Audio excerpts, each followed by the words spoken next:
Hello दोस्तों, आप सभी दोस्तों का स्वागत है बिहार तक न्यूज चैनल में। तो देखिए दोस्तों, भोजपुरी के पावर स्टार पवन सिंह भैया जी का एक न्यू फिल्म बहुत जल्द आने वाला है दोस्तों, जो फिल्म का नाम है कैसे हो जाला प्यार।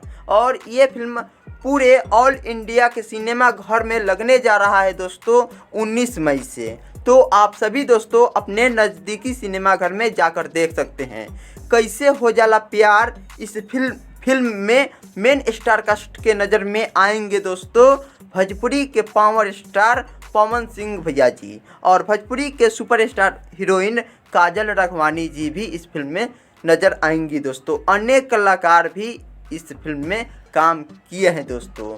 कैसे हो जाला प्यार फिल्म में सबसे ज़्यादा लव स्टोरी, इंटरटेनमेंट से भरपूर, पारिवारिक, इमोशनल और एक्शन पैक से भरपूर होने वाला है।